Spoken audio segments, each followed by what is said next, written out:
Assalamualaikum sahabatku semuanya. Semoga hari ini kita semua dalam keadaan sehat dan dilancarkan rezekinya. Amin amin ya robbal alamin. Bismillahirrahmanirrahim. Hadirin yang terhormat dan berbahagia, mari kita simak kisah Abu Nawas berikut ini. Abu Nawas dipanggil ke istana. Ia diperintah Sultan Raja untuk mengubur jenazah bapaknya itu sebagaimana adat Syekh Maulana. Apa yang dilakukan Abu Nawas hampir tiada bedanya dengan Kadi Maulana, baik mengenai tata cara memandikan jenazah hingga mengkafani, menyalati dan mendoa dan reskuo akannya. Maka Sultan bermaksud mengangkat Abu Nawas menjadi kadi atau penghulu menggantikan kedudukan bapaknya. Namun dan helip, karena mendengar rencana sang Sultan, tiba-tiba saja Abu Nawas yang cerdas itu nampak berubah menjadi gila. Usai upacara pemakaman bapaknya, Abu Nawas mengambil sepotong batang pisang dan diperlakukan seperti kuda. Ia menunggang kuda dari batang pisang sambil berlari-lari dari kuburan bapaknya menuju rumahnya. Orang yang melihat menjadi terheran-heran dibuatnya. Pada hari yang lain ia mengajak anak dan das, anak kecil dalam jumlah yang cukup banyak untuk pergi ke makam bapaknya. Dan di atas makam bapaknya itu ia mengajak anak-anak bermain rebana dan bersuka cita. Kini semua orang semakin heran atas kelakuan Abu Nawas itu. Mereka menganggap Abu Nawas sudah menjadi gila karena ditinggal mati oleh bapaknya. Pada suatu hari ada beberapa orang utusan dari Sultan Agung Al-Rashid datang menemui Abu Nawas.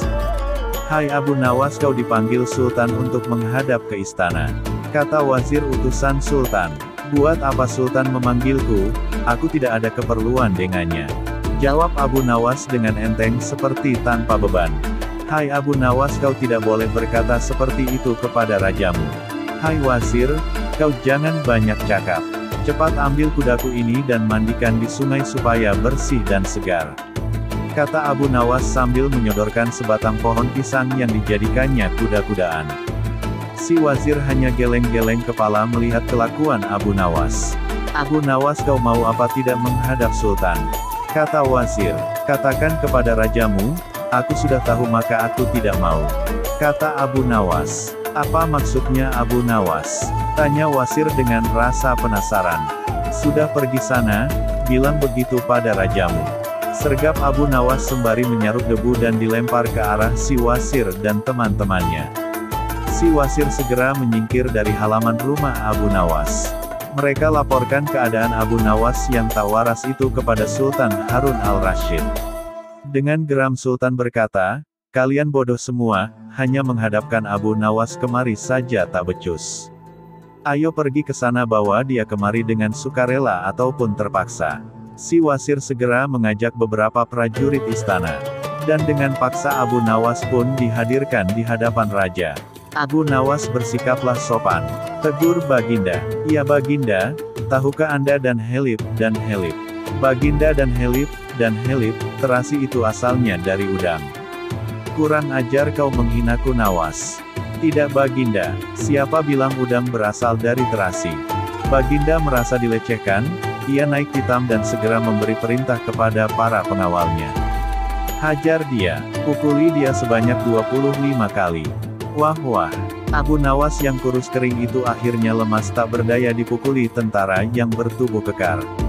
Usai dipukuli Abu Nawas disuruh keluar istana.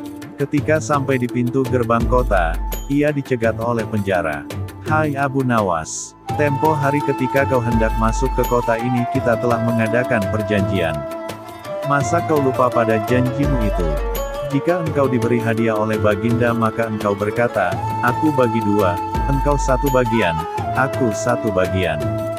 Nah, sekarang mana bagianku itu?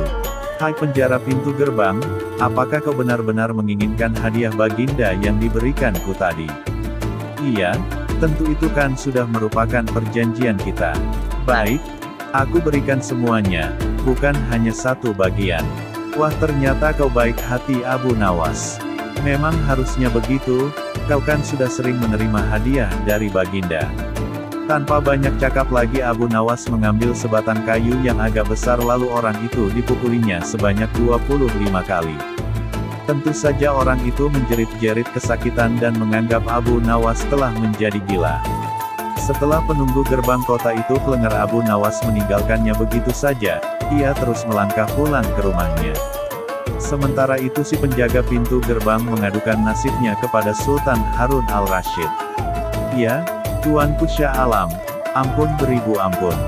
Hamba datang kemari mengadukan Abu Nawas yang telah memukul hamba sebanyak 25 kali tanpa suatu kesalahan. Hamba mohon keadilan dari Tuanku Baginda." Baginda segera memerintahkan pengawal untuk memanggil Abu Nawas. Setelah Abu Nawas berada di hadapan Baginda, ia ditanya, "Hai Abu Nawas, benarkah kau telah memukuli penunggu pintu gerbang kota ini sebanyak 25 kali pukulan?" Berkata Abu Nawas, "Ampun Tuanku, hamba melakukannya karena sudah sepatutnya dia menerima pukulan itu." "Apa maksudmu? Coba kau jelaskan sebab musababnya kau memukuli orang itu," tanya Baginda. "Benar Tuanku," jawab penunggu pintu gerbang. "Tapi dan Helip, hamba tiada mengira jika Baginda memberikan hadiah pukulan." "Hahaha dan Helip, dasar tukang peras, sekarang kena batunya kau," sahut Baginda. "Abu Nawas tiada bersalah, bahkan sekarang aku tahu bahwa penjaga pintu gerbang kota Baghdad adalah orang yang suka narget, suka memeras orang. Kalau kau tidak merubah kelakuan burukmu itu sungguh aku akan memecat dan menghukum kamu." "Ampun Tuanku," sahut penjaga pintu gerbang dengan gemetar. Abu Nawas berkata, "Tuanku, hamba sudah lelah, sudah mau istirahat, tiba-tiba diwajibkan hadir di tempat ini, padahal hamba tiada bersalah. Hamba mohon ganti rugi, sebab jatah waktu istirahat hamba sudah hilang karena panggilan Tuanku. Padahal besok hamba harus mencari nafkah untuk keluarga hamba." Sejenak Baginda melengak, terkejut atas protes Abu Nawas, namun tiba-tiba ia tertawa terbahak-bahak. "Hahaha dan Helip, jangan khawatir Abu Nawas." Baginda kemudian memerintahkan bendahara kerajaan memberikan sekantong uang perak kepada Abu Nawas.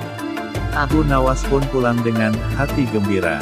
Tetapi sampai di rumahnya Abu Nawas masih bersikap aneh dan bahkan semakin nyentrik seperti orang gila sungguhan.